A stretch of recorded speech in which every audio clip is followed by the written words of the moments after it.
Greg. How's it going? Hey, Mike. How's it going? I'm pretty good. It's kind of hot. Yeah, it is a little bit Really hot. sweaty.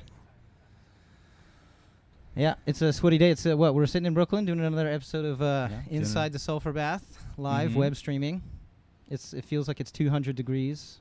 Yeah, it's been it has been suddenly warmer here in Bushwick, New York. For those of you who don't know. Yeah. We're live streaming to the whole world right now, so we got to cue everybody in. A lot of places in the world it's cold. It's hard to believe, but there might be somebody somewhere in the world cold that's actually tuning in to watch us right now. Yeah. And then we had 4th of July this week. Yeah, 4th of July was cool. Right up on the roof. Independence Day for America. Yeah. Again, for those who don't know. It was the independence of our nation celebrated. We were up on the roof, and lots of people were doing fireworks up there, right? Yeah, it got a little bit out of hand at some points. It was very, very American. Yep. Playing with fire irresponsibly was a big part of the holiday, and it was shocking and entertaining. It was quite a reflection on the nation's history, you know. Local population did not, undershoot what we expected, so it was Oh yeah, they hit the mark. Yeah, the whole metaphor of just, sneaking something in across the border from another state and then blowing it up, you know. It's fantastic. That's the main symbol of that holiday, right? So it's kind of interesting little holiday metaphor. My interpretation. Yeah. Holy day. So cool. Well, yeah, we're onto our 4th show now, right? This is pretty cool. Is it? Yeah. You've arrived at the 4th show. We've changed the lights a little bit, and the background no longer has plant. Oh no. Yeah. Look at that. It was removed. That's kind of a shame. We should get that plant back. Yeah. So this clip we just saw. Tell us a little bit about that, Mike. This is your creation? Yeah, it was basically some video art made spontaneously while working doing some training on another gig.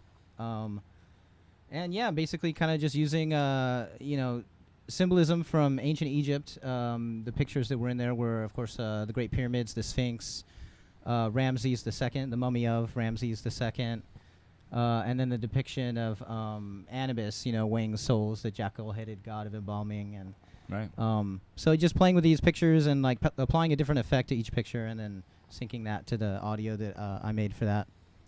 It was kind of, I don't know, just a modern rendition. This is kind of the dream world vision of how, like, you see the vision of the MTV vision of Egypt or something. How we know Egypt is like this classical Egypt, the ancient Egypt of all the cliches, right? But this is Egypt consumed, like doubly through current media and just the way we consume things these days. Yeah, I would say that. And I like, taking things and reflecting on them, taking something that's simple to me or something that I've overlooked and somehow coming back to it and saying, oh, present it more simply, and there's more meaning there somehow that can be gained if you, light it up the right way or something. Yeah. Which I feel is kind of like how we do the show, right? It's very simple, and we're just hanging out talking about cool stuff with cool people. But it's an honest reflection of all this great work that everybody's working on. Stuff, but it is stuff we find cool. Oh, yeah, it's definitely... We hold firm to. It's definitely stuff that we find cool.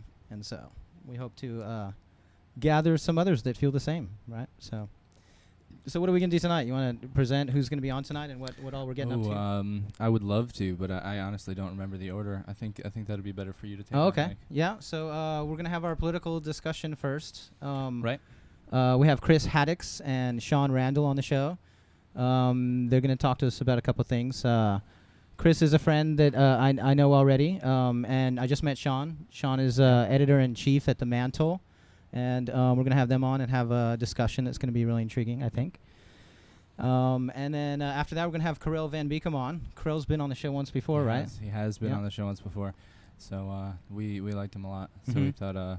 we should just have him back for every show. So this is the next one that we're doing every show. So we'll segment. We'll see how this week goes. The first segment of Karel's, right, was a discussion piece, Maybe we'll want to continue it next week. We discussed journalism, the war in journalism, and we discussed basically like possible conspiracy against those that want to get, true journalism out there, real, stuff. And in that case, we discussed Michael Hastings and everything. But I knew during that show, Karel is a great musician, and I was hoping we could have him back for a segment doing music. So we're going to do that, and that'll be really groovy. So musical guest today, Karel. Musical guest tonight, Karel Van Beekum. Yeah, it's going to be awesome. And then also a good friend, filmmaker Leslie Hodgkins is on the show tonight. He's going to join us and sit with us, discussing some of his new projects and also discussing independent filmmaking, And personal, basically personal filmmaking. as personal well. filmmaking as well. Yeah. Both, but just kind of different ideas. Mm-hmm. There'll be some interesting stuff. Yeah, he was talking about independent anyone interested in filmmaking film. and low budget and no budget filmmaking, and as the technologies change that stuff, we're gonna get into that with Les. I think that'll be really cool, and we're gonna show some clips of his work too, right? Yeah. So cool. I So agree. yeah, before we get into all that, what's new? How have you been? Ooh, well, as I said, it's been July 4th this week, so I haven't done a whole lot of much at all this week. It's been pretty slow. Mm-hmm. How about you? Yeah, the same. There was the holiday. Just been doing some side gigs, and then there was the holiday. Yeah. Went up to the roof randomly, wondering if somebody was up there barbecuing, and there was like a 20-foot American flag planted up on the roof in Brooklyn. Had a big spotlight on it. Yeah, that was They really went all out spectacular. for independence of the rave community, the rave party upstairs on our roof. It was great. So, Good excuse to have a party. yeah, and basically, hanging out and jamming. Had another session with Nick, doing some rehearsal for stuff and playing chess. Some rehearsal for stuff? Yeah, What kind of just stuff are you, the working band on? stuff we're working on. We're always working on different music stuff. Have you introduced that to the audience at all? before? Not really. That'll be probably to come into the future. What's the name? Yeah. I mean, you can just- There's no name really, Oh, actually, at okay. this point. So- Yeah, So to be announced. we're gonna have a little round table meeting, which might occur on a non-round table about that. Well, we could and probably see- even see set up what the Nick chairs thinks and- around and record it and Mhm. make it a show. I'm gonna have a serious huddle sometime with all the Yeah. guys I play music with, where we're like a football team. We really get into it. Like, we don't have any of the camaraderie of like a good football team or a military discipline, right? Maybe there have been bands like Beefheart or something who've done that, but Maybe Magic we need Band. to like actually play football.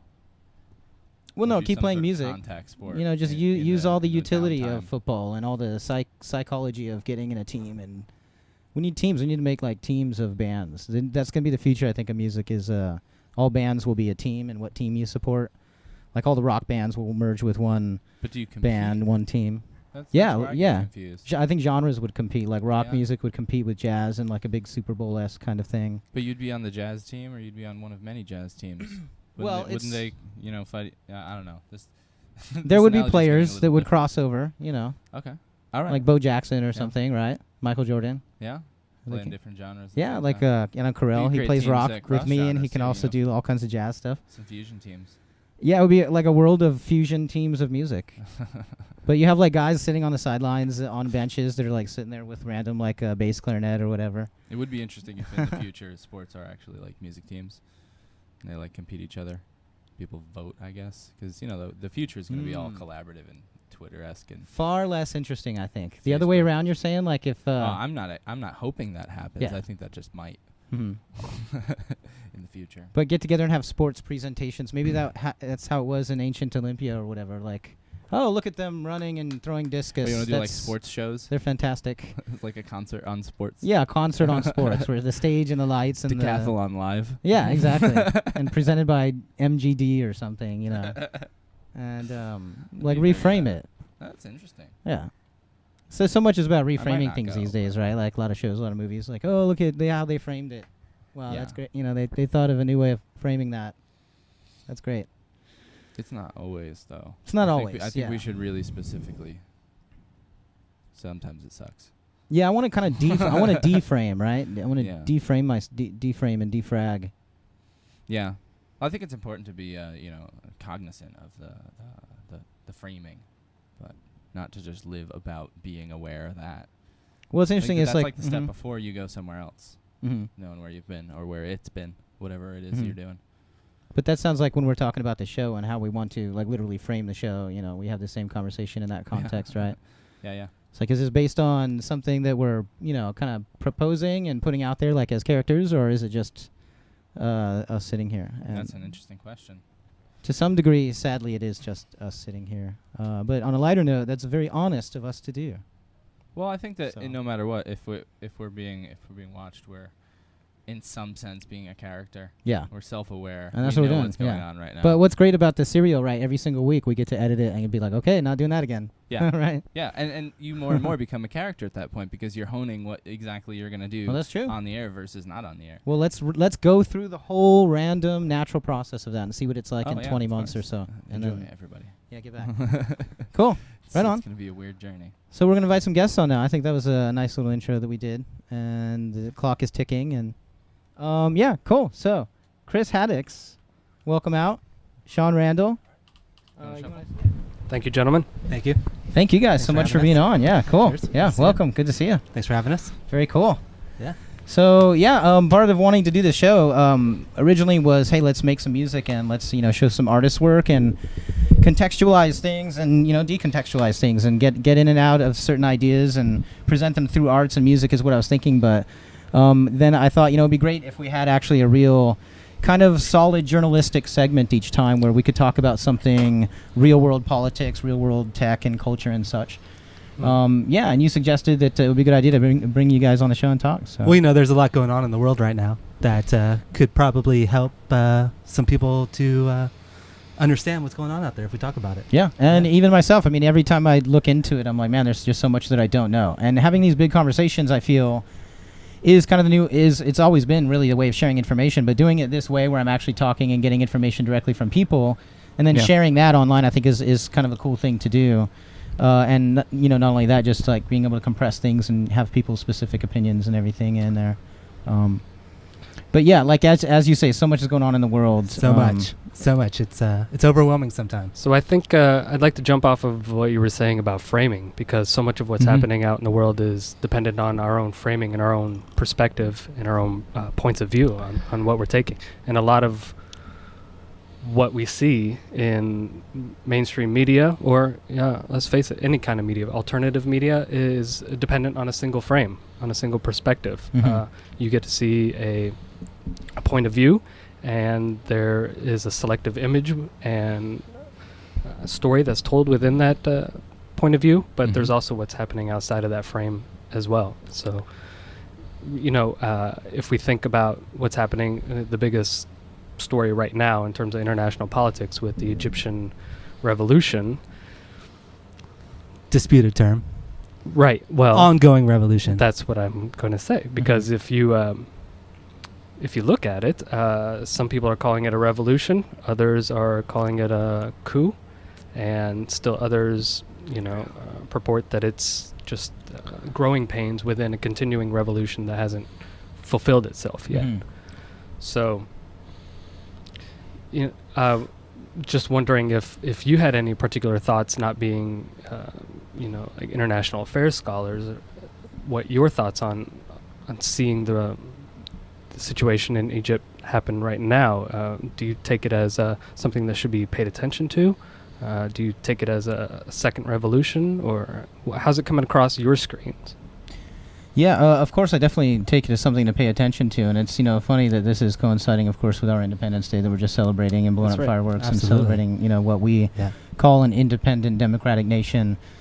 And also Venezuela celebrated their Independence Day yesterday. On the 4th? I think it was yesterday. I think. Oh, on the 5th. On the 5th, right? Yeah. So, but yeah, and when it it went down with Mubarak and everything, and it was quickly in the news as the Arab Spring and all this was going to happen, and different things triggering in different nations in the Arab world where you were seeing this happen, and then now that it's ongoing, and basically what I read about it, it seems like there is this turnover and strife. It's like this undecided, and even now as we speak, new parties are arming themselves and coming up and claiming different things, and so to me it just seems like real chaos. But at the same time, this is something that was mentioned earlier. It's like we have our perspective of viewing the American Revolution, the revolutionaries of the 60s that I know of in my family, and that kind of protest, and of course the civil rights movement and how great that was here in the country, and when I say great, I mean powerful, and certain things like the image of the Black Panther Party, and like how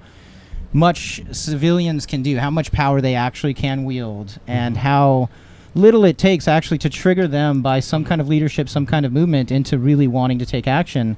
And then we find ourselves in the modern American satiated state. And are we willing to do this? Or are we so satiated? Are we willing to risk what we have and how comfortable we are? And are we going to keep believing that for us in the first world, it's still going to be okay someday if we allow certain oppression to happen throughout the world? And then you see other nations, like when I visited Italy, there was a lot to see. Like everywhere I went, people were in the streets protesting. And then I see that this kind of thing happening, and then you start reading into it, and you get the details, and you're like, well, these people are up against more than what we just understand in our media. Mhm. And so that brings it back to us sitting here talking. Like, there's a lot of people talking right now, but a lot of the talk that I get and I hear is just kind of people repeating pundits saying stuff on TV as well. Right. And so what's really going on, and trying to decipher that, and also trying to, as you said, frame it and decipher what's wisest to contextualize this, instead of like seeking an answer of what's going on, seeking what's the best way for me to perceive, hey, what's going on. And so I think that's a great discussion to have about all this. Well, I think the first thing is to recognize that the Egyptian revolution and the protests that are happening in Egypt right now aren't an isolated instance. Mhm. I mean, just in this year, just in this last 2 months, we've had huge protests sweep across Turkey. Mhm. We've had huge Right. protests sweep across Brazil. We've had protests in Paraguay and Israel. And so, this is happening, across the world. Mhm. And I think that if you really want to get to the core of what this is all about, you need to try to find what it is that unites these protests. Mhm. And I think that's a really difficult thing to do, because what you find is that you just come up to this sense that people are pissed off. People are just pissed off and they don't want to take it anymore, Mhm. right? That's in Egypt, and that's in Turkey, and that's in Brazil. But the problem is that you either have a situation where there are no demands, right? Which is what one of the major knocks against the Occupy movement in the U.S. was about, Right. was Mhm. that there were no single demands, that they didn't have anything to say. And that's similar in Brazil and Turkey. There were minor demands, right? There in Brazil, there was about a bus fare increase. And in Turkey, it was about, the redevelopment of this park. But those individual issues don't quite capture what was really driving people into the street. There's a sense that it's more than that. And it's something that's very difficult to vocalize. Mhm. But the problem that you see in Egypt is that you have one demand, right? In both cases, you have the demand that Mubarak leave Mhm. and Morsi leave. Mhm. And I think that there's a real interesting tension there between, having no demands and having this one demand. And it's up to protest movements right now to figure out how to bridge that gap. Because as we see in Egypt right now, if you get that one demand, if, for instance, they take Mubarak out of power or they take Morsi out of power, you still have to govern.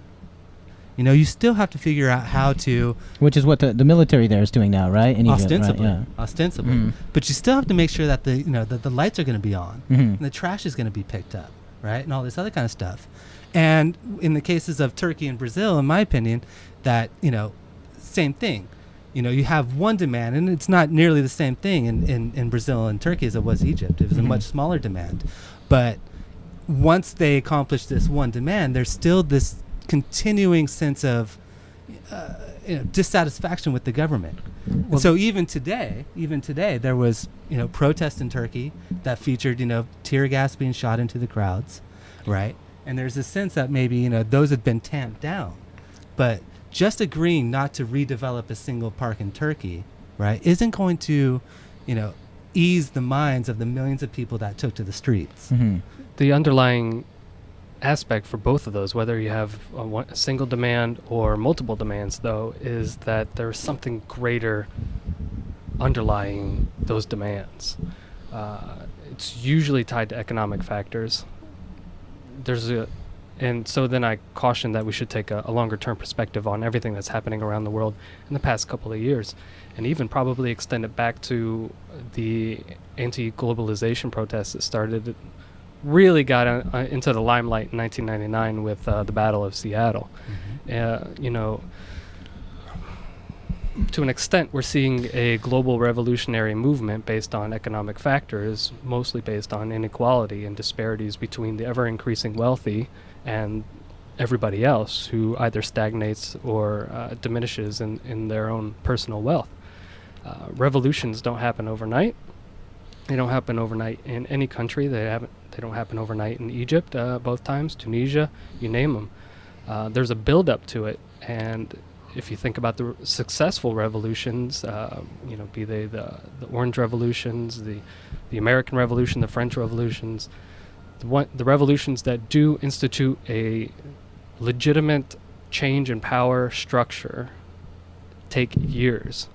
And what we're seeing right now is maybe a revolution on a global scale that has underpinnings going back to the late 1990s that are just starting to manifest themselves, thank goodness, to worldwide, the internet making revolution visible at our fingertips. This is the flip side of the prosperity that was wrought by by globalization.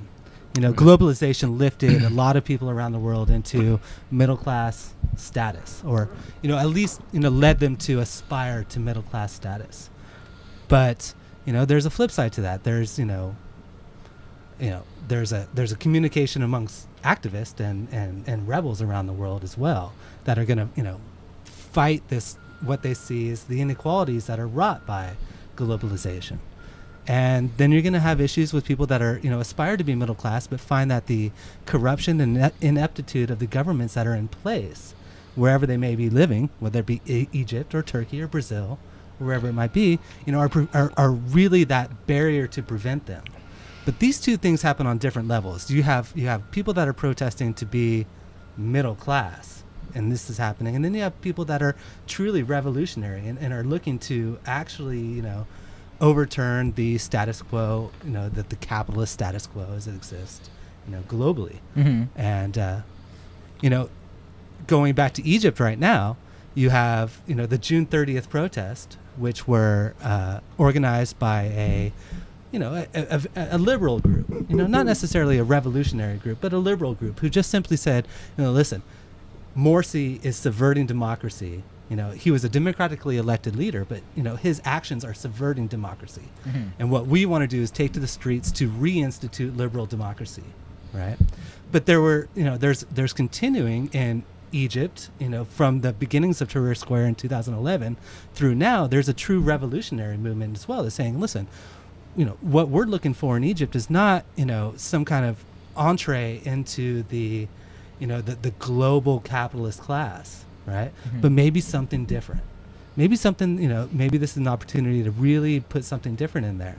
And, I think that there's a lot that remains to be seen in Egypt about which way this is going to go. Maybe you see reflections of that in what's happening with South America, Mm-hmm. going back to Chavez taking power, and Latin American states trying to work together to form, and Latin American people trying to work together to form something within their own continent that acts with and in parallel to the global system. You can't exactly ignore what's happening in the rest of the world, especially in terms of trade and interconnectivity, but there is something that you can do that's more homegrown and contained and, more of an act kind of local nature geographically that, divorces yourself from like the International Monetary Fund, the World Trade Organization. It doesn't subscribe to those rules. Non-aligned states. And, and this is, this touches on the Edward Snowden issue, right? Mm-hmm. Here we have, he's being offered asylum from Venezuela and Nicaragua. And these are two states that want to, establish their bona fides as an anti-American front. And, this has a lot of cachet around the world. And, that's something that needs to be taken into account. Mm-hmm. So. Yeah.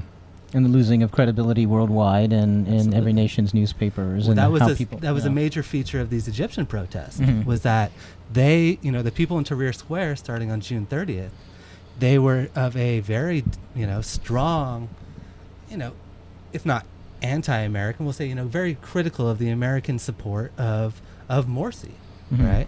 And they said, they thought that it was the support of an Islamic dictatorship that best fit the U.S. purposes, right? And But this is a symptom of increasingly delegitimized America.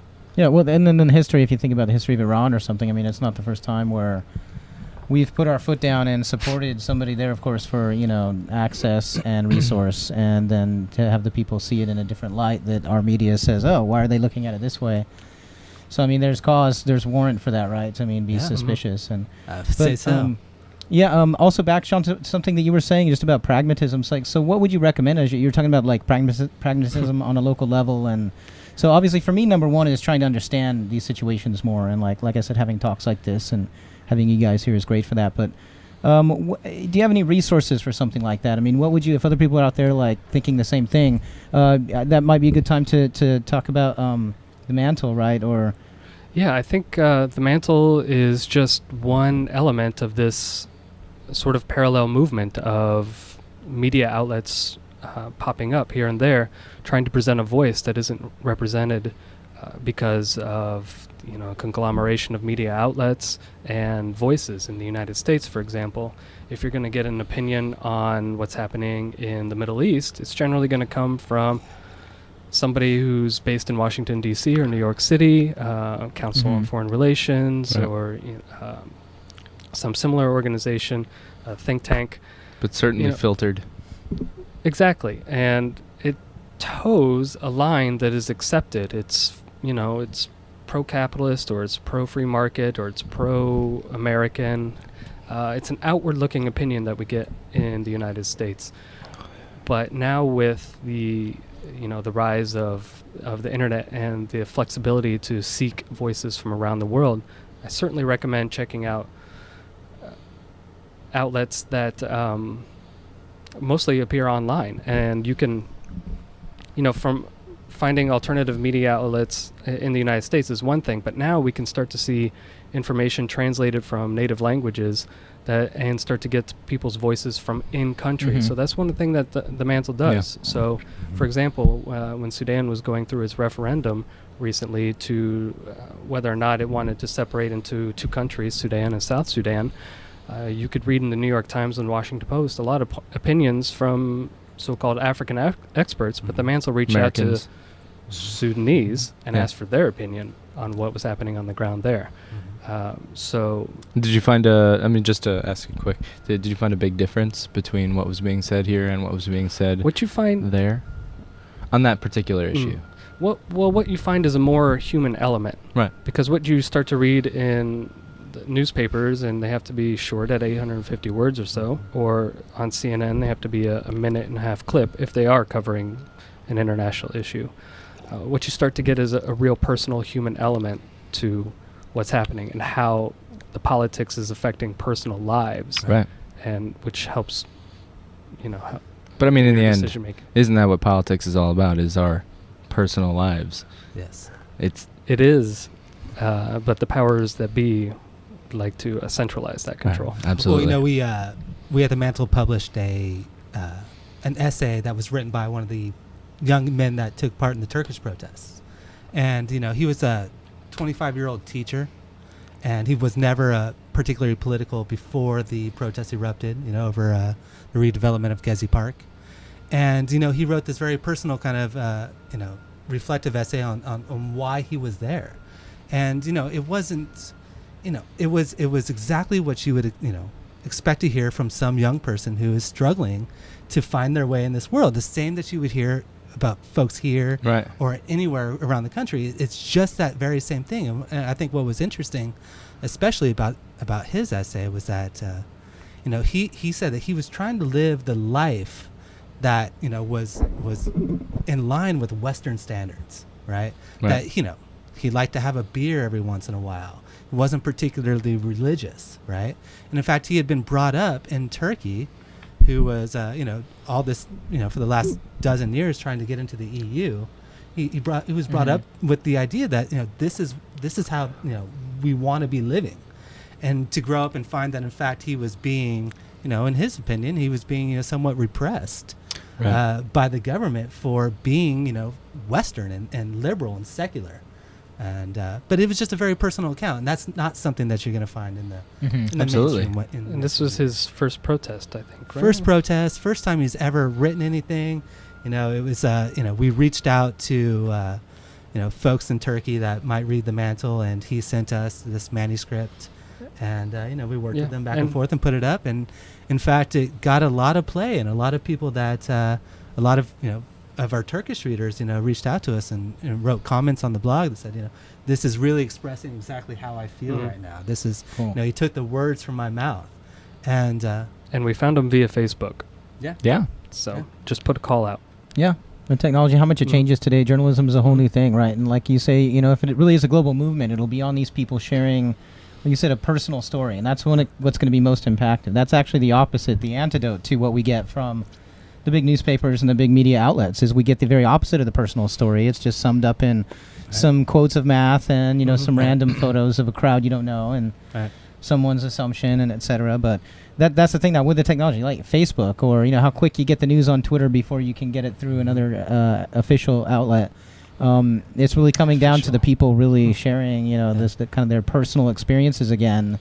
And I can see in something like that where technology could really bring about kind of the cliche of the global community, like where we could all be connected in that way, where globalism means something other than economic globalism, where it's some sort of cultural globalism, where we're all tuned into what we're all doing in different countries as young people. And anti-globalization is really a misnomer, because in many things that we enjoy and participate in, we benefit from globalization. And like Sean was saying earlier, we trace this genealogy back to the anti-globalization movements that started kicking off in Seattle in 1999, and we could trace it all the way through to the Indignados in Spain, and to the the anarchists in Greece. And there's this there's this real cross-pollination that happens. It was Spanish and Greek folks coming over to the United States and talking to activists over here that really kind of generated and sparked the Occupy movement, and then that spread around the world like wildfire. And and we see people sharing tactics and sharing experiences and stuff like this in a way that was never possible before. And so first of all, it just speeds up events so fast that it becomes quite difficult to keep up, right? Because things happen so quickly, and there's such an inundation of news. But there's so much possibility inherent in that. The downfall is if you're running a website like The Mantle and you're trying to get these voices out there. I remember when the factory collapse in Bangladesh happened, the most recent factory collapse and fire. And at that moment, the world media was focused on that country and those garment workers, and we were scrambling to get some voices on The Mantle to talk about the personal experience as well. And just when you start to build up momentum to get that voice, boom, something else ignites somewhere else, and all the media attention shifts, and it's just happening all the time everywhere. And I guess that's where becoming an editor shows its shines, because then you have to choose which stories are relevant now, because we are publishing online in that medium. Although we do try to publish pieces that are timeless, that you can read them for a year from now and they'd still be relevant for one reason or another, because you can still reflect back on what's happening in your own community. But there's so much happening; it is difficult to keep up with it. And I think that the primary difficulty that we'll just say somebody might have is, how do I keep up with everything?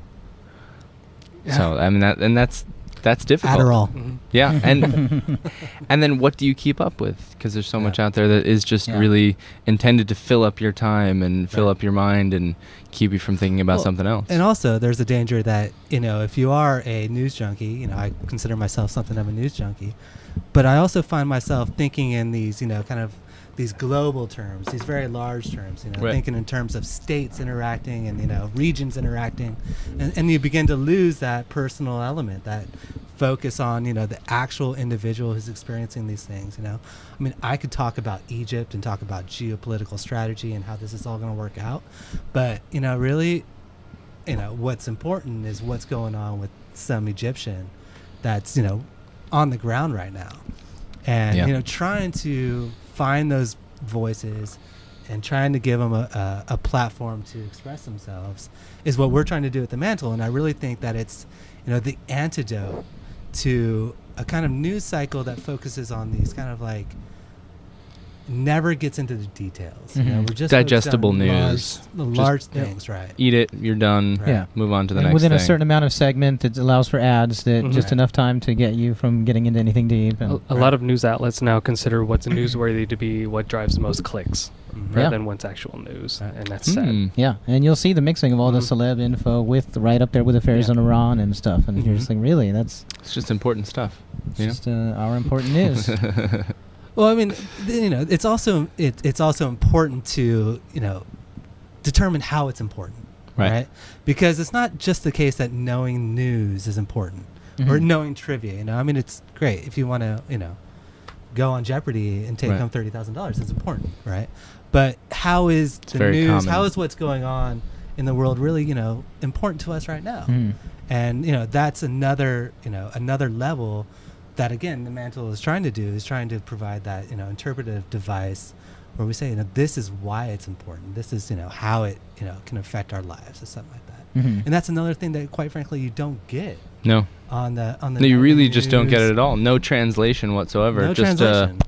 Right. Here's the news. I mean, it's like, you know, the cliche is that, you know, we have Americans have the memory of a mouse or something like that. That, you know, the next news cycle, it's a 24-hour news cycle, and so that's the extent of our memory. And you know, right now, you know, some folks are talking about Egypt, but also some folks are talking about, you know, Kim Ye's baby, right? Well, who's that? Well, I'm sorry. Let me school you on current events, right? Kanye and Kim Kardashian have this baby called Northwest. Wow, I thought that was a joke. Yeah, no, but you know, that's you know, that's neither here nor there. Is that like a treasure map somehow? Yeah. Like, is that an actual thing? So you go northwest first. Wow. Northwest. Wow. That's great, and that's what I live for. But that drives clicks. It drives clicks. No, true. You know, I was on CNN. Clicks. Sells magazines. One of my friends sent me an email to CNN this week or last week, and it was a clip of the Funny or Die drunk history, and I thought, why in the world is CNN hosting this like Will Ferrell comedy skit? There is a place for drunk history. It's very funny. Keep you glued to their entertaining Why is this being hosted on CNN right now? What desperation is driving you to this? But maybe CNN will do a drunk history of the current revolution. Possibly. It's just a cross marketing, you know. Oh. Have an actual anchor on that just does the drunk history, drunk news and drunk history. No, I think that's probably an actual, you know, the act of the media consuming what is being popularized in an alternative media sense, and that's always going to happen. And that's, you know, in a sense why the alternative media is always going to have to change and that's right. push the limit, because they have to be ahead of what's being captured by capitalistic structure. That's what capitalism does. Yeah. Oh, it's very, very, very good at that. That's what they're good at. Yeah. And also to mention, just keep promoting people making their own news, documenting things. You know, everybody's got a camera now, and you see a cop beating somebody up. Like, but as soon as if you're not willing to get involved and stop him, as soon as they gets popular enough, film it. You're gonna have, you know, real news sources looking like alternative news sources, like somebody with an iPhone going out and getting news. Mid-grade consumer gear and exactly.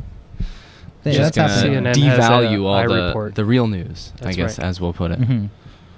Or co-opting because I don't have television, but every once in a while I find myself on MSNBC.com or CNN.com, and I see news clips of the reporters reading Twitter feeds or reposting Facebook posts. That's right. And also, you know, little Vine videos or videos taken from their iPhone, because it's news. They're farming out the journalism to regular folks. Yeah, and because it's all about content. It's not necessarily what they're talking about. It's collecting content and being able to show content to the world. And now that everybody's making and showing that they're hip and with it. Well, but we've seen this go wrong, like terribly wrong already. You know, there was during the Boston Marathon bombings, there was this situation with CNN host John King, who was getting all this Twitter information live on the air and repeating it as news. Yeah. When we turn into CNN, we tend to think that we're getting some news. Yeah. Right. Not hearsay. And he was just repeating these Twitter feeds and saying, you know, these are happening. It is true. These have been written. It simply turned out that it was false. And this stuff wasn't happening. And then I believe it was only a week after those Boston bombings that the Associated Press Twitter feed was hacked into. And there was a tweet that went up that said that the White House had been attacked. That's right. And the Dow Jones dropped, nearly 1,000. It was 100 points. Immediately. So, some substantial amount. Man, like half the news stories I see, I look into, and I find out it's either blatantly false or it was just hearsay, and somebody was repeating what somebody else said. Yeah. Look at the case of the Yes Men. Are you guys familiar with those two guys? Okay, and so they've changed, the Dow as well, just by going in and making this announcement. That's a real issue, that you find that there's this instability at the very leading edge of the news that has real has the potential to have real economic impact. And it's the most Yeah. powerful resource, basically, that the government and the big companies have, right? With the yes men, though, that's actually a more interesting form of protest and sabotage, because that's an actual usurping of corporate power and media power, and it's just a stick in the eye. It's a very wonderful form of protest. And I remember the segment that caused the market movement. It was one of these yes men posing as an executive of a bank in London, I believe. Yeah, it was and for basically giving them, saying that they're all vulture capitalists, and they're all looking to. Yeah, and they were finally going to come through for the incident where Dow Dow Chemical. No, yeah, right, Bhopal. Yeah, Bhopal. Is that what it was? They were going to pay Bhopal. I think it was that one. He was announcing that. Yeah, there was a couple different ones in that though. I just It was brilliant, kind of though. saw it recently. But yeah, just bringing up that, and basically, in his own right, a hardcore yet anarchistic journalist going out there and saying, well, this is what one person can expose as truth, Right. and it's not necessarily the standard format on TV. So. Yeah. But tell me also, you guys will come back and visit us again. We're going to wrap up the segment now, but I'd love for you guys to come back and bring new and other issues and Absolutely. I think we'll come back as long as you'll have us. Yeah, we can go all night on. Yeah, cold Very beer in the cool. fridge, right? and exactly. Beer in the fridge and interesting conversation and live music Yeah, too. we is enjoy coming this up. a lot. But if I may suggest to your viewers, we're always welcome to submissions from around the world, from alternative points of view. So check us out, mantlethought.org, and you'll find the submission information if you want to participate in the conversation. Mantlethought.org. Yeah, very cool. And so people can just send in videos of themselves telling their own story, kind of bios, kind of thing, or Videos. We'll do photo essays. We'll, Send if us you a- want to yeah, stretch your legs send with us an a essay. philosophical essay, we'll Cool. look at that too. Yeah, that sounds We'll great. work with you. I can't wait to check it out. So say again once more the website. Mantlethought.org. MANTLE thought.org. Mantlethought.org. Cool. Mantlethought.org. Yeah. Yeah. Mantlethought.org. Great. Sean Randall and Chris Haddix. Thank you guys very much. Yeah, thanks for coming It's down. my pleasure. Yeah. Thank thanks you, for coming. gentlemen. Cheers. Sean, very cool. Thanks for joining Yep. us, man. Cool. Awesome. So, we're going to continue the lot show with another segment. We're going to go to music now, right? A lot of ideas. We just didn't have a lot of chance to finish there. Yeah, that's But, the thing. Even that was mentioned earlier during that segment is how Yeah. little time usually you get for something on television, whether it's a debate or a discussion on a topic. It's all sandwiched by advertising and by other segments. So Yeah. it's almost like Well, you really and, need an hour-long thing how for long each does segment. How right? long does somebody want to sit and listen to us talk about something and muse on something? Like we do want to get to the point, but there's so many points to get to. Well, yeah, I'm just saying, we easily could, get through a whole hour for each segment. I feel like each segment we do on this show Yeah. could have its own show. Yeah, Don't you absolutely. think? Except for the intro section. We that could do probably that- start a whole series on each of the segments. Really. Whole We're gonna series of eventually. shows. Yeah, it'll be like a National Geographic type spread where it's Yeah. like a triptych per series. Every segment is the start of a new series. Mhm. That's pretty ambitious. Mhm.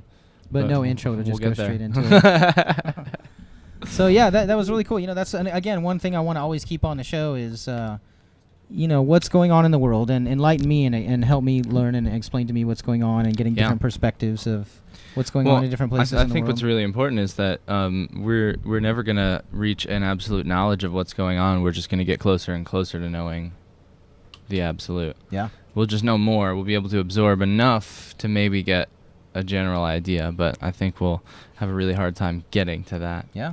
But it's a constant struggle. We something to can't just attain to. know the Just news. like, We have to just keep reading more. Well, it's like in perfection or art or anything. Yeah. It doesn't really exist, but you can, and the more you pursue, the more you can, the more scope you have for understanding and comparing to other things, right? So yeah. So yeah, very cool. Yeah, I'm glad that those guys were on the show. So more. So more is going to happen in And I encourage everyone listening more. in just a minute. Yeah. Just more. Yeah, more learning, more education. Not more of everything though. But that's I think what's amazing about I don't know, being alive. Not to be cheesy, but there is more. There's always more. I would agree with that. Yeah. I wanted to think about it for a second. But that's one of the good things about being live. That so far in my life, there's been more Everything. life every day. Yeah. That's pretty good. I mean we don't need to get into it, but that will certainly end. But while it's happening, more every day, more. More.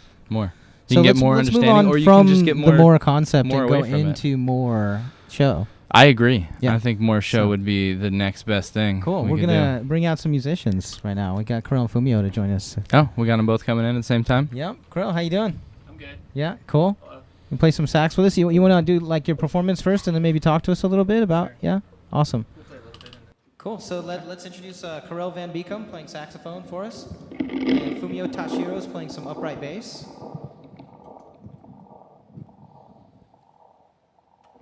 And thanks for joining us.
Wow, that was awesome. Totally Yeah, that was great. Thanks, improvised. guys. You guys just jamming and being the awesome musicians that you are. I love it. Unfortunately, we can't make a whole show just that. But I was tempted. Yeah. Fumio, you want to sit and say hi with us too? Yeah, I'd like Fumio to come and weigh in on it if he wants to.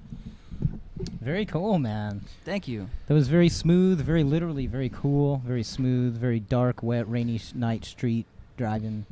Yeah, definitely. Yeah, like That was my you interpretation. got the tip off. You're the detective. You're like, man, I gotta solve this case. It's Yeah. raining out. I'm drunk. But either way, there's only one way to get your leg up on the case. Yeah, right? you gotta get in the car and go. Get in the car and go. Be safe while you drive. Right, 10 and 2. 10 and 2. Yeah. It's very important. Or sometimes I like 6 o'clock. Just Yeah, usually if I'm in that position, I put my thumbs right on the the lines on the road. mm-hmm. You got it that way. Yeah. Cool. So how long you been playing sax, man? About 20 years. Wow. Yeah, I started when I was 10 years old. I'll be 30 in September. Okay, cool. So that was all improvisation. Right. Domo arigato. No. Yeah, that was really great, Fumio. Like, I've known both you guys for a while and played music with you, and you guys are both so amazing. Well, thanks. You For do a letting lot of me play jazz? with us. I used to play exclusively jazz, really. Jazz and classical music. I have a degree in music. I studied the saxophone Mm-hmm. for a long time. Spent a lot of years alone in a room with the saxophone. Mm-hmm. And then after so many years of doing that, you're like, man, I wonder what everybody else is doing. Yeah. So I have a lot of interest, and so I started exploring a lot of those avenues as well. So I don't play as much jazz as I did, and I do when the time arises. And it certainly is an influence on my music and the way I listen to music and the way I think about how to construct music and what improvisation means to me. And improvisation probably is, once I realized what that was, that's what drew me into playing music, because I feel like being with other people and creating something that only ever happens in that one moment unless it's recorded and archived on a website, Right. that's like to me the most exciting thing. And you when you're at a show where you are witnessing great improvisers, it's like a very spiritual, electric kind Yeah. of experience, and developing a relationship with the instrument and with music toward that, it's such a powerful thing that I think that kind of sucked me in. Yeah, awesome. You play live a lot? I haven't been playing live as much as I used to. Hmm. I've been doing a lot of recordings actually lately. I've done like half a dozen recordings in the last 2 months for friends and loved ones and liked ones. Cool. Yeah. So I play in a reggae band called Top Shot Band. We play live. Play in a hip hop band called Tea and Spliffs. I actually play in a band where I don't play saxophone at all called Soma Holiday. What do you Though play? we might change the name to Aristotle in the Sentences due to website infringement situation. Trademarking issues. Right. And the Aristotle in the Sentences website hasn't been taken yet. As far as I know, they don't. And what do you play in take it. that? You said not saxophone. I play piano, keyboards, and I play some rhythm guitar, and I sing, and I play the flute actually. So everything. Some stuff. That's cool. Most instruments. Yeah, you were playing piano with us on episode 3. That's right. Yeah. You got to get a microphone in this guy. Yeah, it's true. That's Next something time. others Yeah, we haven't done that today. Yeah. So someone else playing it right now. heads up. That's cool. It looks good on film. It does. Yeah, it's a prop for now. So one day it'll change. can I ask Fumio a question? Please go. Yeah. When you're improvising with someone, like that's really the first time we played just the two of us, right? Right. So how do you approach developing that relationship, like stepping into that improvised relationship? Yeah, first of all, so I know you play the kind of jazz style, and also you could play, of course, many different styles. But so actually, so we decided just start with the drone. That's a good idea, I think. Something, but also of course, I always listen to your sound. What are you doing right now? So I just hear the notes or beats where you have, always just listen carefully each other, and then just develop from there. Yeah, I don't know if many people realize, like the very first, for me, like the most important thing about improvising isn't what I'm playing, but what I'm hearing and how I'm listening to the people around me and how we're communicating, like how we're creating something together. And I really try, and it took me a long time to get there, to not let that moment have anything to do with me as a person or my ego or what I want, but to let it be that spontaneous thing that exists just by trying to interact with another person without words, with just sound. Exactly. Yeah, like a conversation like that. Yeah. Yes, you're very eloquent. Sorry, I wish I can talk more, but no. Oh, I know. My English. Great. No. It's perfect. Thank you. Yeah, for real, and just being on the side, right? That's amazing, right? Yeah, no, we knew these guys hadn't really jammed before, right? But and I do find improvisation is predominantly about listening, just hearing, and there is a very strong sense of letting go, of not being in control of what's happening and just letting what's happening. Yeah, that can lead you to some really interesting or scary places sometimes. Well, I find that it takes me to places I didn't expect to go, and it's really amazing in that way. And that it's like I didn't create this, but I just did it, and it is by the influence of someone else and collaboration. Very conversational in that way. It's like you can be talking to someone just like we're talking right now.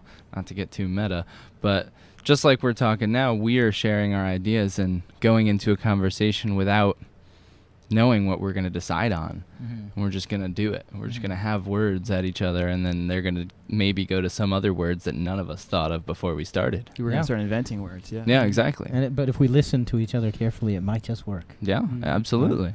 Yeah. What? Well, I'm glad you guys enjoyed it. And yeah, no, that was play super some cool. more, Yeah, I was gonna say, do you guys want? We got maybe a couple more minutes in your segment. Do you guys want to do another one, or you you want to guys play some? You guys want to play a little bit? Maybe. Yeah, I'll play with you. we Maybe can I can do a certainly- little certainly percussion do or that something. if you Yeah. Oh yeah. Yeah. Okay. So if you guys want to take the helm again, and we'll join in with whatever we can We'll manage. find some instruments Right. and then We should get get involved. And so everybody at home, stay tuned. We're gonna have Les Hodgkins up in a minute talking about filmmaking.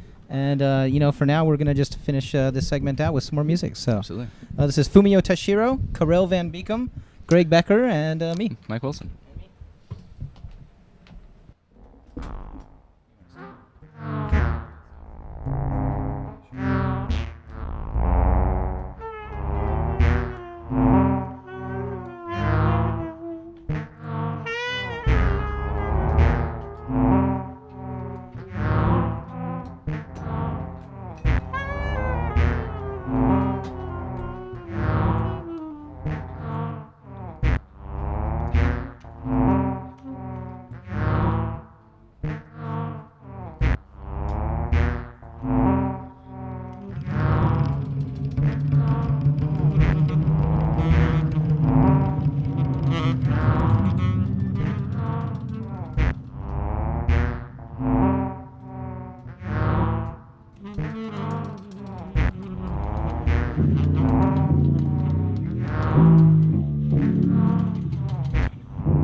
Thank you. Yeah, thank you for leading that, Crow. That was amazing. Yeah, that's great. Fumio sounded awesome. Fumio plays live stand-up upright bass, but through these amazing effects where he really has such a huge, phenomenal window of sounds he can make. Cornucopia of sounds. Cornucopia of sound, yeah. Plethora. So that was super awesome. Karel Van Beekum and Fumio Tashiro. Yeah. So thank you guys And some very other much. guys. I don't know who they were, but Yeah, they just, they were there. yeah. Some filters. Yeah. That was really cool. You need that?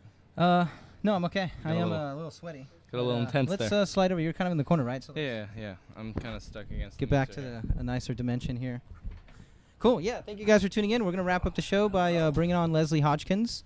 Les is a close personal friend of mine, a filmmaker, collaborator, all-around great artist and voice. How's it going, man? Yeah, thank you. Good. How are you? Yeah, pretty good. Welcome. Cool. I'm glad to have you on Inside the Sulphurbath. Ah, thank you. This is, of course, this is our new show, man. Yeah, what do you think? How's it going? Does it look It's okay? going great. Yeah. Looks good. Cool. Things are happening. Yeah. So we had you. We did have you on the show last week for a flash, wasn't it? Yeah, you were on for a flash Yeah. at the end. You were. It was a sneak attack. Right. Yeah. Sorry about that. Yeah, we didn't know No, it was it's coming. okay. We planned it. But you were switching the Yeah. show, right, last week, so. Yeah. Behind the scenes. Mhm. Mm. And then you did like a streaking event where you ran in front of the camera Exactly, like a streaker yeah. in England at a Yeah. football game. It's a good word for it. Yeah. Or like stage diving, maybe. Right. It was more that. soy yeah. bombing. It was Soy a- bombing. There was a tiny little 3 square foot mosh pit going on right here. Yeah, in the one studio. person, 3-foot mosh pit. Yeah. Right. It was Sure. pretty cool. Chaos ensued. It was. Mm-hmm. Awesome. So, well, welcome. And yeah, tonight we're going to go through a couple clips you brought us of some of your artwork and your films that you've been making. Also like to talk to you, about your Yeah. process and everything and Sure. Yeah.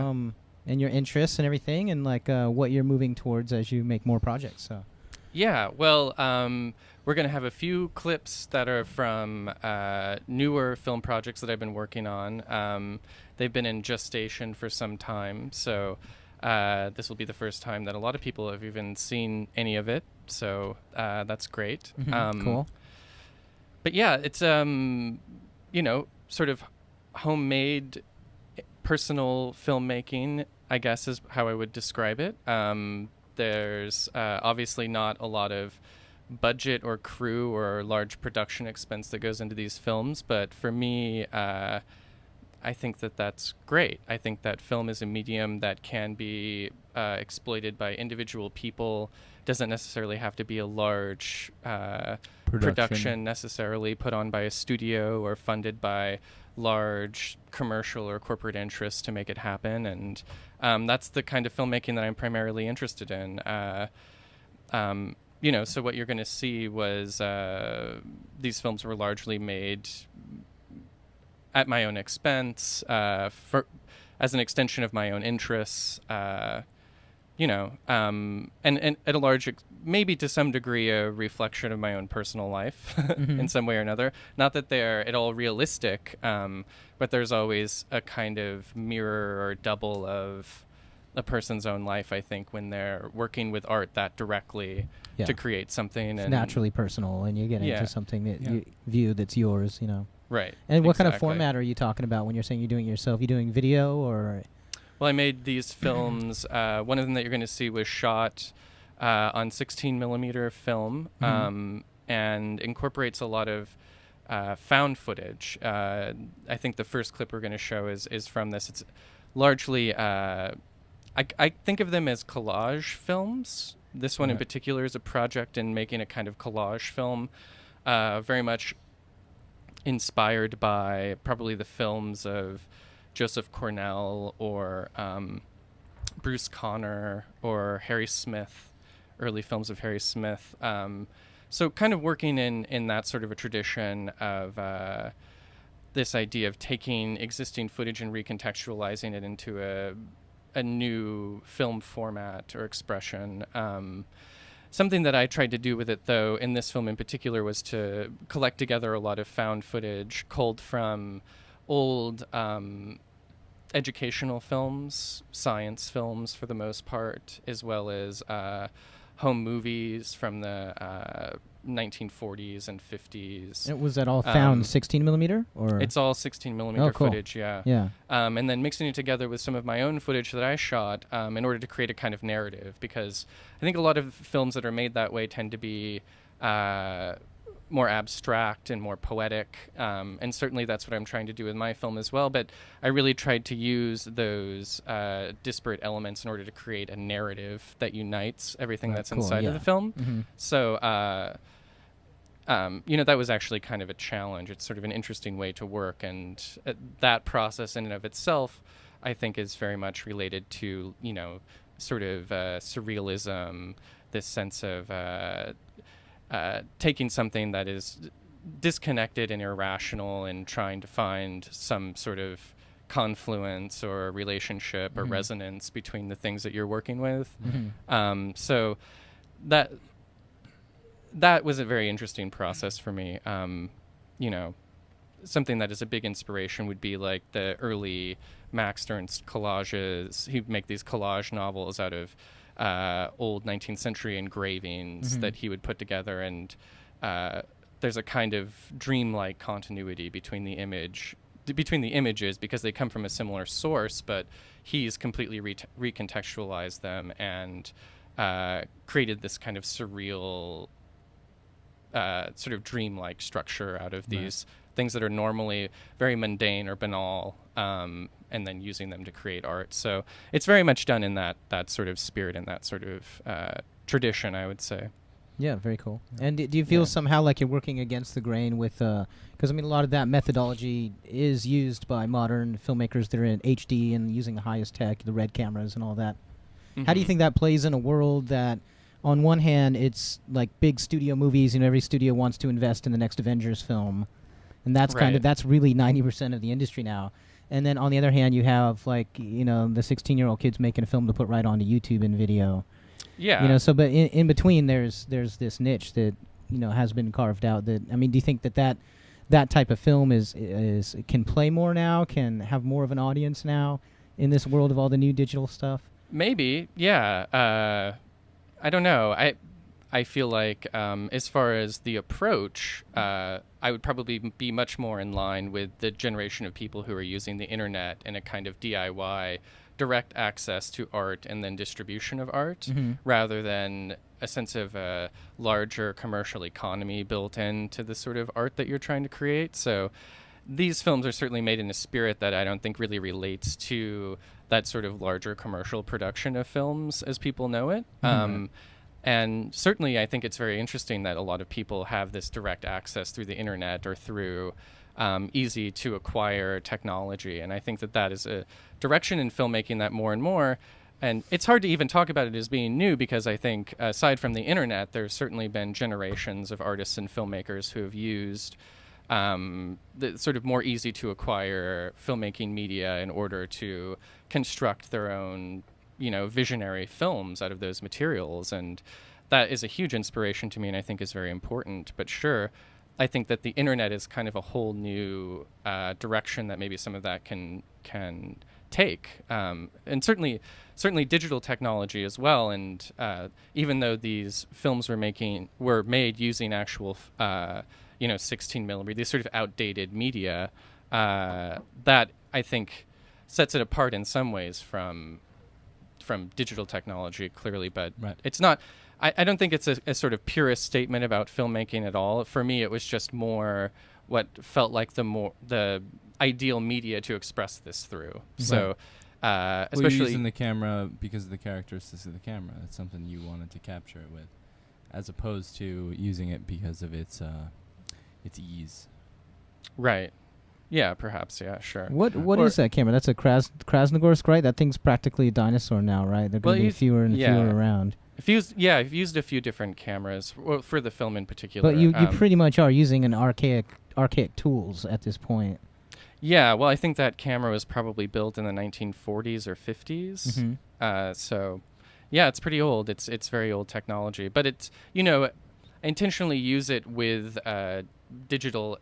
It's all captured and edited digitally and exploits the use of digital technology. Well, that's where it becomes expensive, is when you want to start, editing it analog. You have to start cutting up film. Yeah, or I mean, that's not very terribly expensive at all. It could be done very, very cheaply, sure. But in some ways, that interface between analog and digital is something that I certainly use in the films a lot, and that I think is a really interesting approach to filmmaking. It's probably a little bit idiosyncratic compared to how a lot of films are made, but I think a idiosyncratic approach to art is usually what makes it sort of individual and a kind of singular expression of what somebody is trying to do, that process through which they find themselves creating this material. So, and to me, it's sort of like analog versus digital in some ways, especially, like video versus like 16 millimeter Super 8 film. It's a choice that the artist makes the same way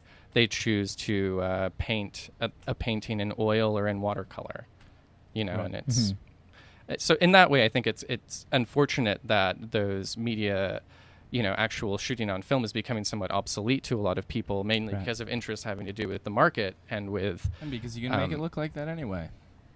Right, you're trying to approximate that look. So there's a certain ease that comes with it, but yeah. So anyway, maybe we could watch a clip and we. Yeah, I was gonna say that's a good time to lead into one of the clips. Do you want to set this one up, or should we just go into it and talk about it after? Sure, let's just go into it. Cool. So they can sort of.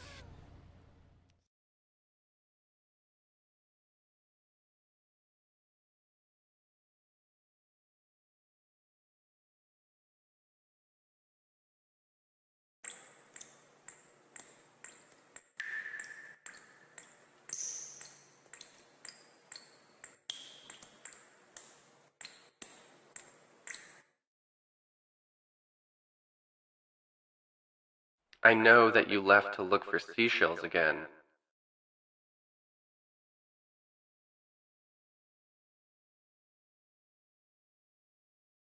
I also know about you playing that record.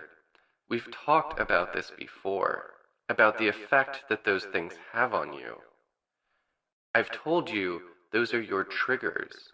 How is the therapy I'm trying to give you supposed to have any beneficial effect if you disobey my instructions? Now, I should be punishing you rather than showing you this, but I've decided to treat you first and punish you later.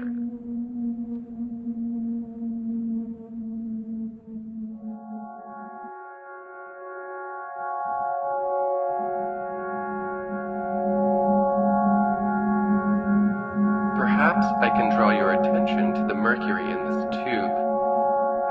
What appears to be the ninth element in its liquid form is in fact of an entirely different essence. It is actually supercondensed matter.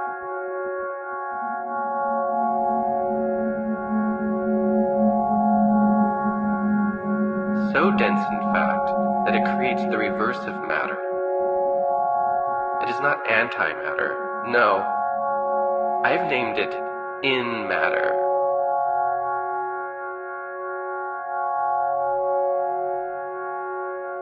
I knew this would be of interest to you.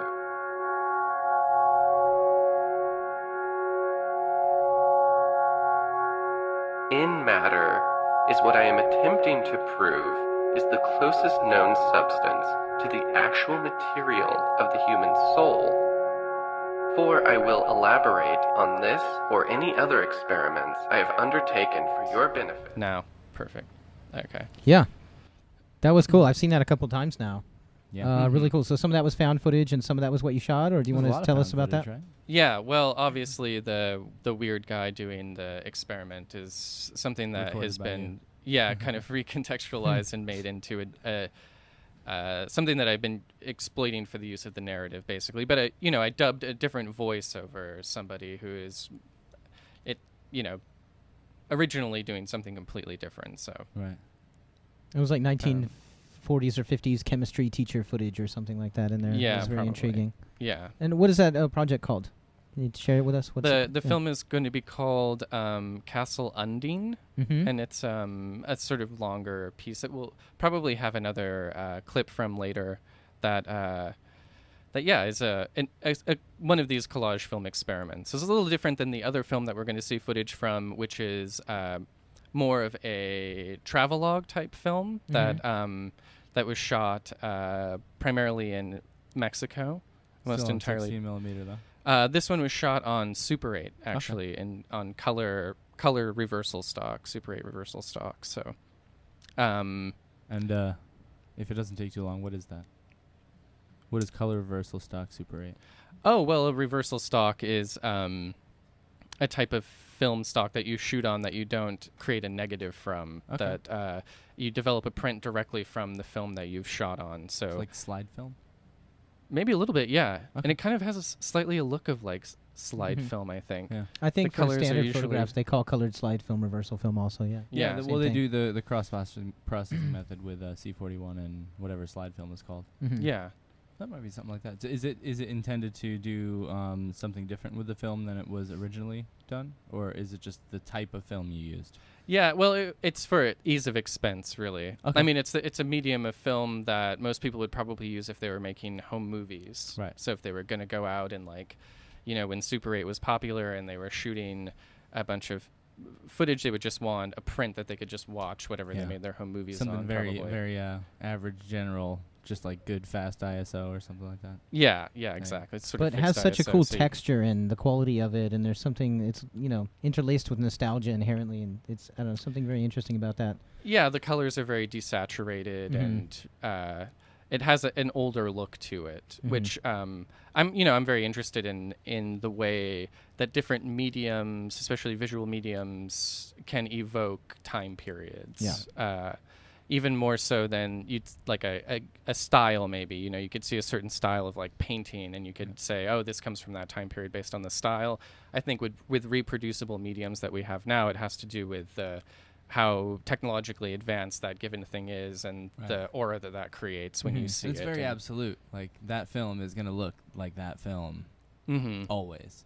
Obviously, there's some shift with it, but it's like that's Right. certainly not a digital capture Mm-hmm. of. But that also scene. part of that quality is the actual being able to witness the deterioration of it right in front of your eyes, Right. right? Like the alchemical process of film. Yeah. Sure. As you Yeah. cement light, and then it breaks down. I used to work in a facility where we'd transfer those, and a lot of old ones would come in, and we'd be like, Mhm. no, we're not even going to run this through the machine. It's already destroyed. It's and too old. And it's sitting in tons of people's closets right now. Thousands of hours of footage that we should be able to see that's just going to flake away, right? So. Yeah, and I think that's an important thing about well, you know, not only preserving these things, but people having an interest in these older mediums. Every time there's a new medium and everybody switches over to it and starts using whatever that newest, latest technology is. You know, I read a statistic once that every time there's a major shift like that, for instance, when a very simple example being when we went from listening to cassette tapes to CDs, just like when we went to cassette tapes from listening to vinyl records. Or 8 tracks.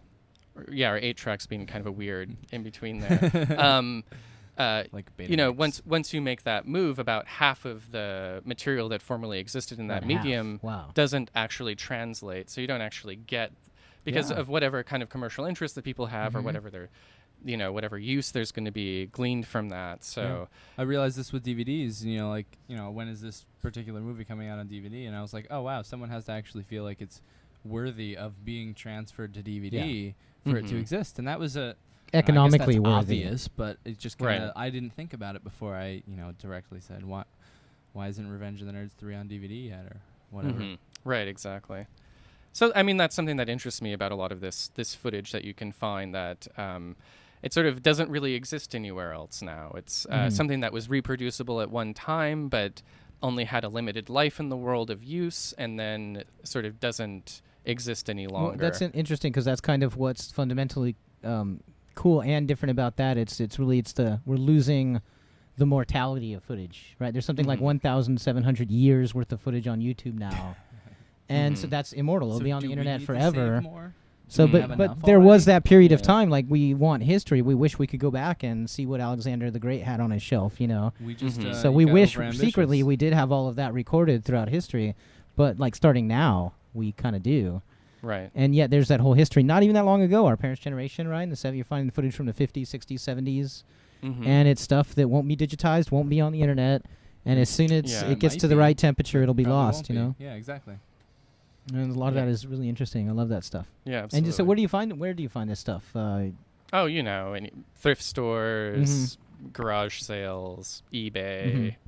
Someone's great aunt giving it away. Yeah. Yeah, estate sales. People will be getting, you know, sort of getting rid of all of their great grandparents' home movies or something that they're like, I'm not really, we don't look at these anymore. We don't even know how we would look at these. You know, it's like they don't even know what a projector is necessarily. So yeah, like right. And that's also like seeking out and finding lost memories too. Like these are memories from a whole family that could be long gone and past. And there's this energy contained in them that you found them and you kind of breathe life into those characters, those people, those little kids running around in the 60s, and who knows what stories they had, but they're here in the film, and in some way it's just this very strange rebirth of them in a new life they wouldn't have expected, right? Yeah, exactly. Put into a new context and used in a different way. Cool.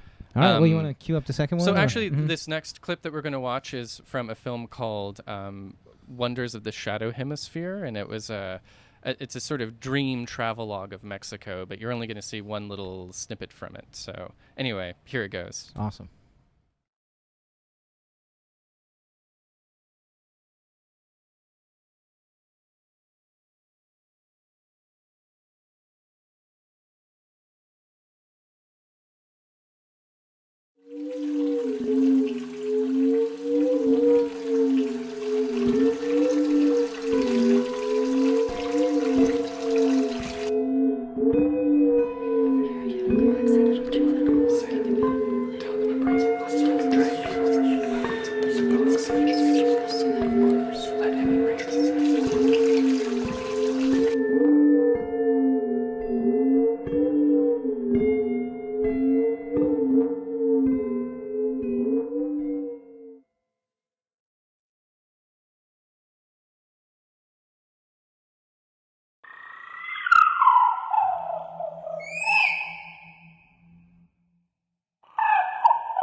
Okay, welcome back. That was really cool. So So that was, can you tell me the title again? I'm afraid I'll mess it up.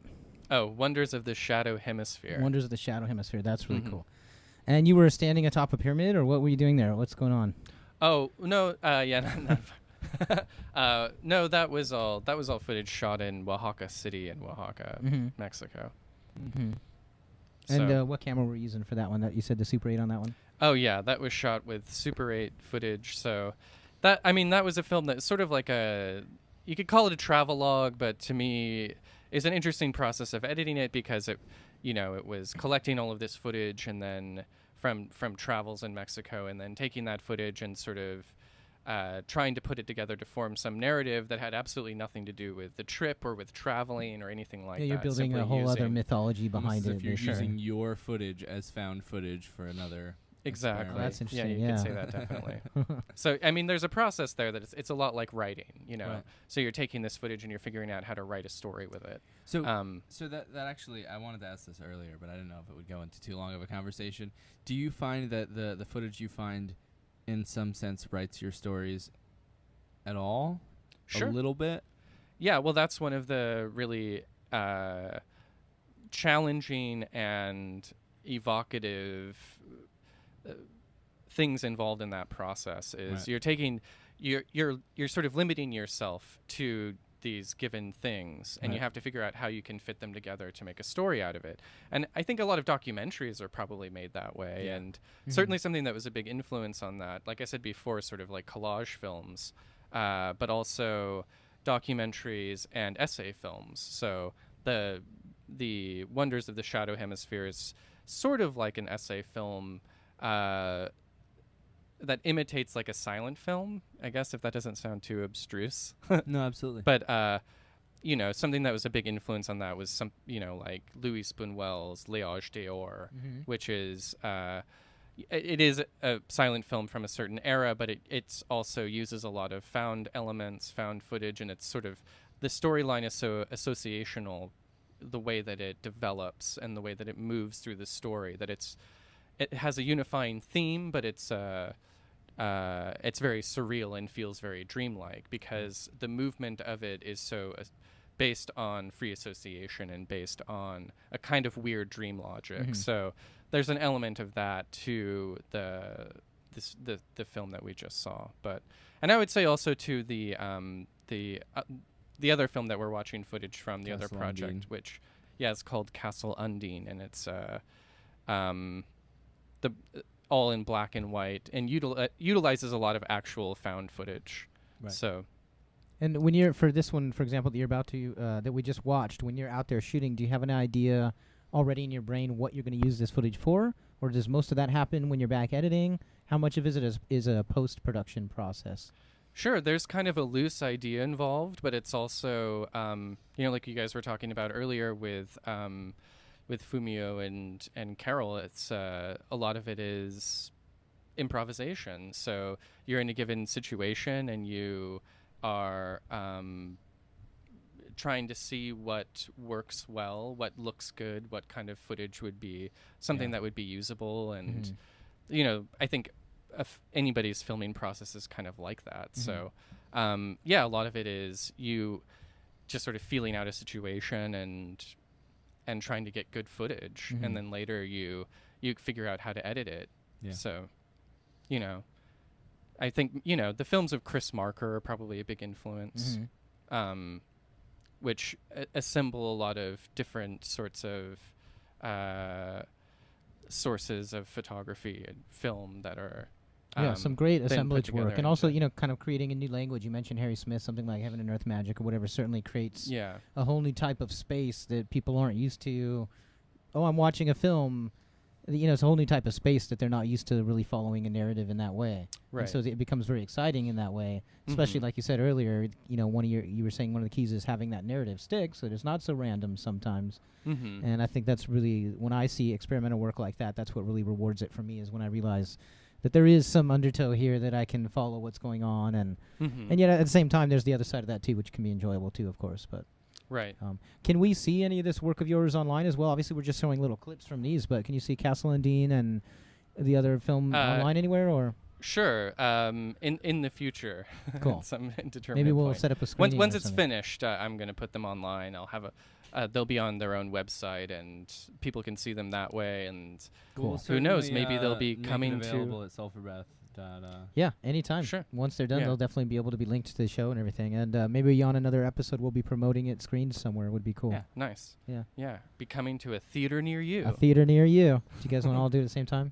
Theater. No, Okay. I don't either. So we'll go into the Yeah. last. So let's watch this last one. This is the second part of Casa Londone's Right. trailer.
Yeah, thank you. So that was another clip from Casa London.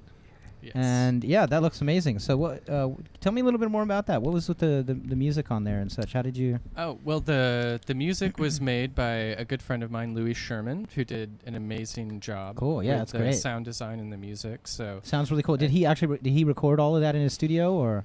Yeah, he recorded it. Sure, in his studio. Watching the footage and sort of used the music to help construct a lot of the atmosphere and even contribute to the narrative to a large extent, as well as a lot of the sound design stuff. So, yes, you can talk about how personal filmmaking and all of that, but it can also be a very rewarding collaborating experience too. So and sharing that it's personal experience with other collaborators, for sure. Yeah, huge part of making films. I'd love to have Louis on the show at some point and talk to him about it from his perspective as well. Yeah, cool. Yeah, very cool. So, is there again? You said we were going to announce maybe in the future, if you screen these, we'll be able to announce it and possibly show some of them here online. But yeah, definitely. Some indeterminate moment at this point, but we'll let you know. Cool. So you're not sure when they're going to be done? They're on their way. They're pretty much done. All right. But yeah. So it sounds like we should just set something up. So we're talking about soon. Yeah. Soon. Next all right, weekend. Soon, cool. everybody. Maybe. Oh. Yeah. We'll send out an email invite. Yeah, very cool. Right. The distribution began. Did you get my wireless email? Cool. So yeah. All right. Well, we're gonna wrap up the show. I also want to thank Karel for being with us. Karel, the music was amazing. Thank you. Thanks for talking to us about improv and stuff. Yeah, anytime. Now, if I wanted to hear any of this music that you've made, is there anywhere I can go to? Currently, the best source to reach my music is on SoundCloud. It's soundcloud.com/stepsonofkrypton, like Superman, STEPSONOFKRYPTON, Stepson of Krypton. And I put stuff up there pretty regularly. There's all kinds of things there. Stuff I've done with hip-hop producers, stuff I've done just with an improvising ongoing project I have with a drummer. I have old things I did with a jazz trio for years and years, and I've got some of the new stuff from Summer Holiday on there as well. You have some of the reggae stuff you told me about on there as well? I don't, but I could put some stuff on there. Yeah. I want to hear that, Just Mom. for you, guy. Yeah. Yeah. So that's Son of Krypton. How do you spell Krypton again? Stepson of Krypton. Stepson like, of you know, Krypton. like Kal-El is Superman, and right, my name is Kar-El. So it's like I'm the stepson of Krypton. I gotcha. Yeah, STEPSONOFKRYPTON. Does that mean you're a bad guy? KRYPTON. It's kind of like I'm Bizarro Superman, which I'm cool with. So if you think about like how in the new Superman movie there's all those Christ references, it's sort of like you're maybe able to Cain or something. Yeah, or well, Cain to I'm the Abel guy is that more like was left at home. You're taking over the carpentry business, guy. You You're have not to doing the abide God by the thing. physics that our whole family has abided by for centuries. I was like, the Kent's actual son, so it's kind of I didn't have any superpowers. Yeah. He didn't make the movie. Jor-El originally. didn't give me any special attention. Oh, I see. Yeah, it's a drag. Mm-hmm. Anyways, very grounded. SoundCloud.com/stepsonofkrypton. Stepson of Cool. Krypton. Yeah, thanks so much for sharing with us. Thanks very much. Thanks for having me. Yeah, cool. And we're going to say thank you, right, Greg? And Thank wrap you. it up, right? Thank you, Is where we Mike. sing the goodbye song? Yeah, let's do a goodbye song. You ready? Goodbye. Goodbye. Goodbye. Goodbye. Goodbye. Goodbye. Next week. Goodbye. Goodbye. Goodbye. Goodbye. Goodbye. Goodbye. Goodbye. Goodbye. Goodbye. Goodbye. Good night. Goodbye. Yeah. That's really great.